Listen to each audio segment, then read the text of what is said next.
Recently, there's been a lot of talk in the Minecraft community about forever worlds. You're trying to ditch the 2-week Minecraft phase to really dig into a world you can love and be proud of. And it might work, if you can figure out how to not quit. And if you can figure it out, it'll be worth it, because part of the magic of Minecraft is in the reward of pushing yourself to make something you're proud of, not just something you want to throw away and start again. So forever worlds aren't a bad idea, but it might not be as simple as it sounds. Maybe you've made your forever world, built your house, and now you're wondering, now what? Well, as someone who's pretty good at sticking to a long-term world, I'm here to help you with a few tips to push you through those first few months in your long-term or forever world. I'll also be wandering through a couple of my worlds that I've had for years while talking. My first tip number 1, if you're asking what to do next in your world, is to watch YouTube content that inspires you. There are a million things you can build and do in Minecraft, so the issue isn't that there's nothing to do, you just need inspiration to do it. If you need new Minecraft YouTubers to watch, I personally would search terms that are more likely to yield results in more long-term worlds. Searching Minecraft Forever World doesn't really work because you just get a bunch of people in the same boat as you, starting their brand new world. But if you search for Minecraft World Tours or in 1000-day film movies, you'll get to see worlds that you can actually aspire to have yourself within the next few months. On that note, I would recommend keeping up this habit while you're on your Forever World journey, of following long series that inspire you and avoid watching too many people start new worlds on a whim. What you watch will affect whether you want to build up your new world to something great versus just quitting to start another new world. So be mindful of your YouTube habits and use it to inspire you. My next tip to not get bored or lonely is to share your world with others. Before I made YouTube content, I think this was my biggest problem and the whole reason why I didn't love single-player Minecraft. It felt a bit purposeless or lonely creating all these projects in a world for no one to ever see them except me. Making my YouTube channel completely obliterated this problem for me.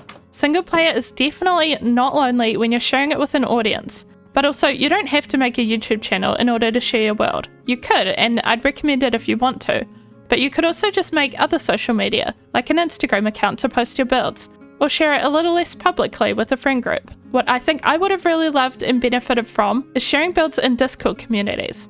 Many of your favourite Minecraft YouTubers and streamers will have active Discord communities with channels where people can share their worlds and their builds and get positive feedback there. I'll link my own server below if you'd like to be a part of that, but it doesn't have to be my server you join, just search up your favourite YouTuber and see if they have one.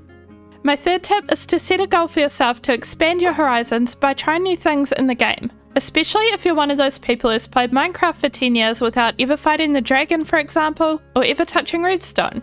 It's not bad or wrong to play that way, and I definitely wouldn't rush into those things quickly or feel pressure to do them within any time frame. But if you want more to do in the game, it will help you if you have a goal to eventually explore different aspects of the game. Plus, if you've never done something in game before, you might find it a lot more fun and rewarding than you expected.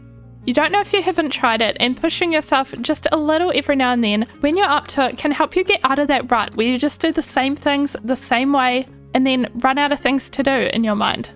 The only way I started making my worlds more long term was by trying some things I was new to and sometimes not so excited about.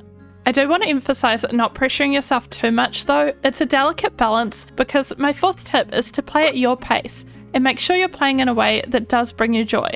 I know, I just told you to try things even if you're not sure it's your cup of tea, but you do want to intersperse any new or scary gameplay with lots of whatever makes you happy, and not what you think you should be doing based on what you see on YouTube. Obviously many YouTubers are doing this for a job, and that can result in completing huge, gorgeous projects really quickly. But not everyone is playing Minecraft 8 hours a day, and even if you are, you're probably doing it for you and not for views. So remember that you don't need diamond tools fast, you don't need Elytra, your first house doesn't need to be done in a day or a week, and your builds are allowed to look mismatched and imperfect. It's all just part of the charm of the game. Just take it at your own pace and don't compare yourself to anyone else. Jump into a different point that maybe should have been more towards the start, but this relates again to getting bored or not knowing what to do next. I think a lot of us actually expect Minecraft to be something it isn't, and we don't really know how to play it because it's not like other games we play.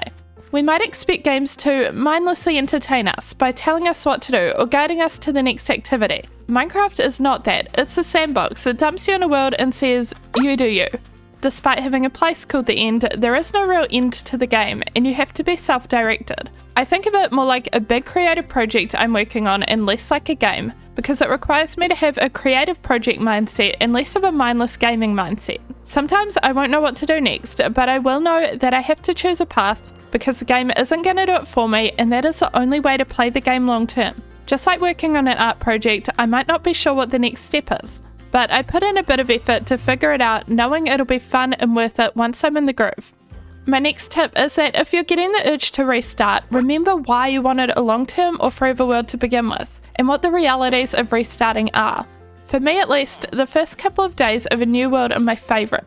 They're really exciting and there's endless possibility. Exploration is super fun because you don't have anything or know what's around any corner. Your building options are limitless too, you just have this blank canvas. But after that stage, you're going to hit the wall that you hit during every 2-week Minecraft phase. You've been building and making farms, the possibilities no longer feel quite so endless, and now you just have a lot of work ahead of you to get your world to be anywhere near as cool as you'd like. And when you think about hitting that phase, maybe continuing to play your current world seems like a better option after all. At least for me it often does. If I know I want to build a cool village or a big city and I'm halfway through with an urge to restart, thinking about having maybe 3 builds and no good tools and just struggling to get to the point I'm already at all over again is not so exciting. In saying that, there's nothing wrong with having a little break to play on a different world. I would personally make it a little bit different from my forever world, otherwise it would be tempting to not return. Like for me, I think, what's the point in 2 solo vanilla worlds that serve the same purpose? But maybe jump on an SMP or a modded playthrough or Skyblock. Sometimes a break or a different world can be just what you need to scratch the itch to restart or play a different type of world. Tip number 7, I think we're on 7, I've kind of lost count, is to have a list of goals and write them down. If you're a checklist girly, you can take that route, but I also like to write down what I'm doing on a project board in the game. Make sure your goals aren't too big and overwhelming for you. For example, if all your goals are giant mega builds and you've never even done a mega build before, that will burn you out really fast. But also, as your world grows, you might want to start adding in more big projects you can work on for weeks or months, as well as some smaller ones. Never feel like you have to stick to a single project either, you can always pause or come back to it. The list or the project board is there for those days when you don't know what to do or you don't have the capacity to be creative. So maybe you can just stop working on that huge castle that you really don't feel like doing right now and find a task on your list that's more small or brainless to switch to. A lot of YouTubers might finish one project at a time because it makes for a neat video, but there's no reason for you to do that. If you're not making a video to a deadline, you can work on whatever you feel like each day. And finally, in a slightly different category, I have a couple more practical tips that may be obvious to some and not to others. The first is that, of course, if you're going to have a forever world, you need to have a regular backup. If anything ever happens to your forever world, and it probably will one day, it's not going to be a forever world unless you have a recent backup ready to go. You can copy the save file manually on the regular, or even better, get software that does it for you automatically every day or week. And on that note, my other practical tip is to not use any major mods or texture packs in your forever world if you want to be able to update your world when new Minecraft features come out. You'll end up getting stuck in an old version of Minecraft waiting for your mods to come out, which they may never do. This world I'm in right now is a classic example of a bad forever world because of all its textures and mods. It's my current world I'm playing in, but luckily not my forever world, unless you really don't care about Minecraft updates. But on the topic of updating to new versions of the game, keep in mind that maybe you only want to explore in one direction. So for example, if you only go south of your base, when a new update like the Pale Garden comes out and you explore north, it'll be able to generate new chunks with the Pale Garden in that direction.